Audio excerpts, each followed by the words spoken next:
people still don't understand is that this high inflation environment is here to stay, because there's absolutely nothing the Fed is capable of doing about it.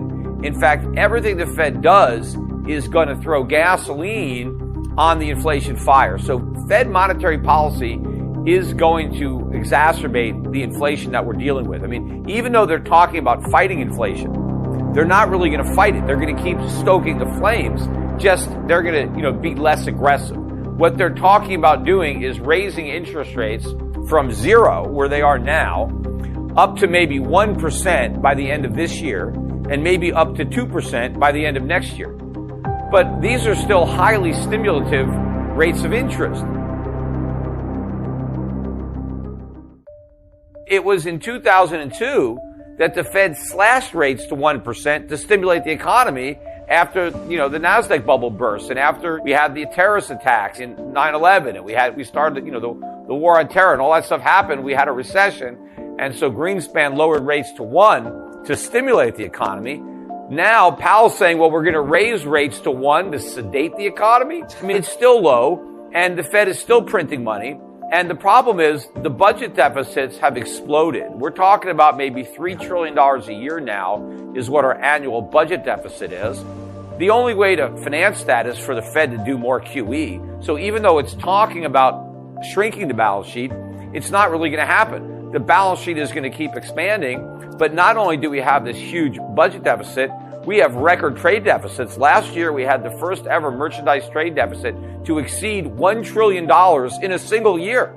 And in the month of December, we hit a new record high. We had over a $100 billion deficit in December. And these deficits are going to skyrocket. Look at the price of oil, now $92, $93 a barrel, heading well above $100 a barrel this year. We're at net importing a lot of oil. That further runs up the trade deficit. So there's no way to finance this. The Fed is going to be forced to print even more money. So while it's pretending it's going to take the punch bowl away, it's going to continue to spike it, but it's not going to be enough to sustain the asset bubble. So the change in monetary policy is a significant enough shift to prick the bubble in tech stocks and momentum stocks, but it's not big enough to slow down inflation.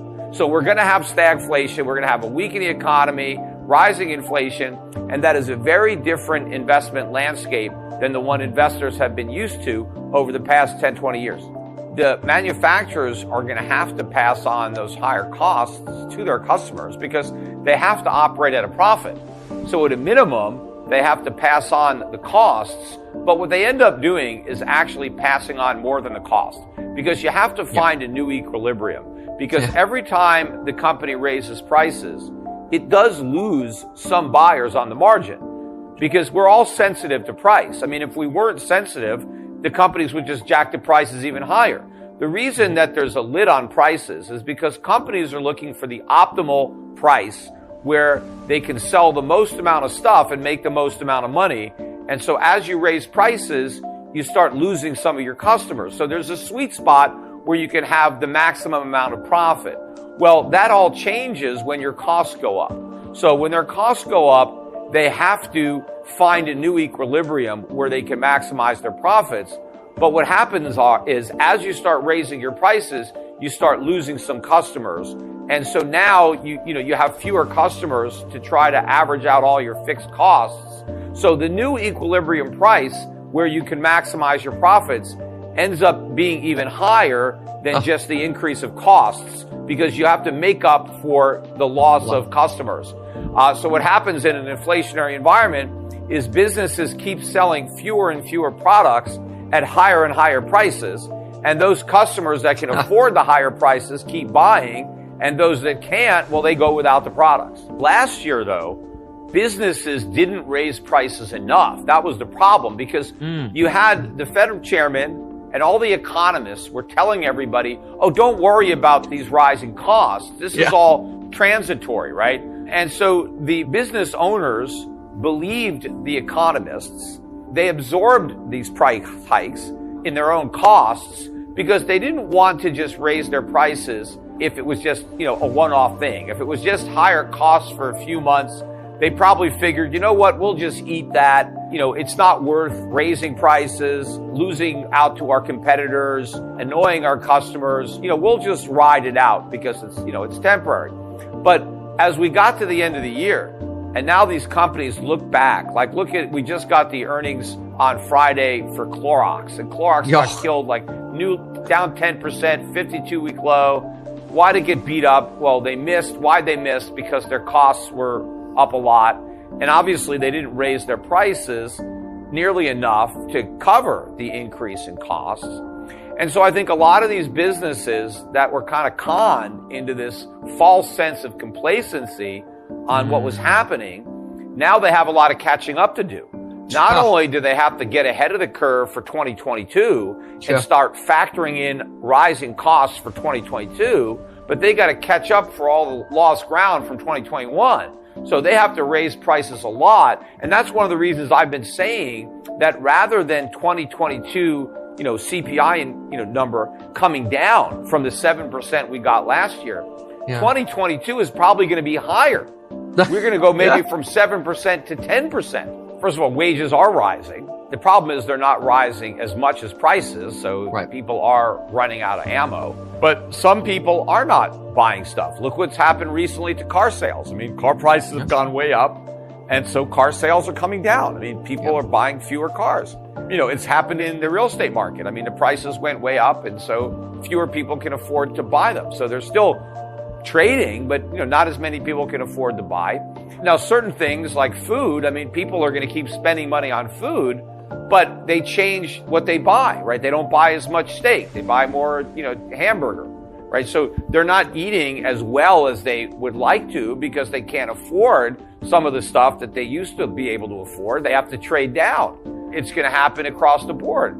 People are going to buy cheaper stuff or less things. And it's probably already happening. It's just going to happen more as the inflation gets worse. You want to skew your portfolio to stuff that people have to buy, not stuff that they buy because they want to, right? So people have to buy certain products, right? And so you've got much more pricing power if the consumer has to buy what you're selling versus a discretionary item that, if he has any money left over, he'll buy that.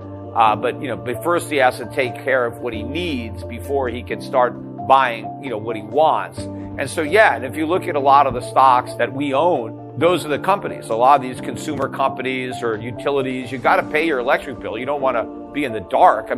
You can use less electricity. You can, watch how many lights you leave on. You can adjust your thermostat, but you're going to buy electricity no matter what. You're not going to, live in the dark and use candles.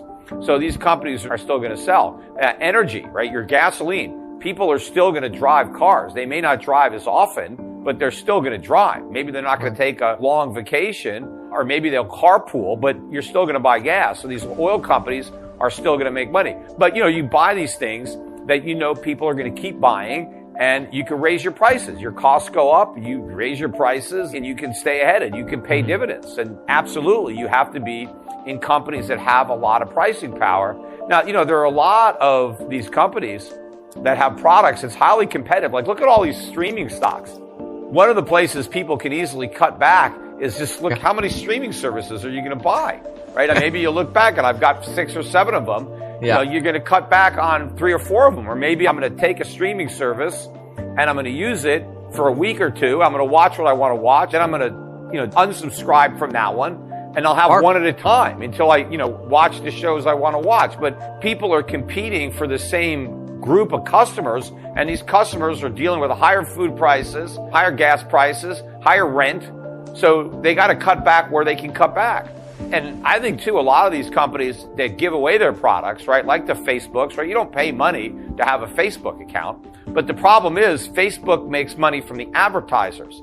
And if the advertisers aren't selling as much of their stuff because the people on Facebook can't afford to buy it, well, now the advertisers can't afford to advertise on Facebook anymore. Right. So Facebook's earnings go away, even though they're giving away their product.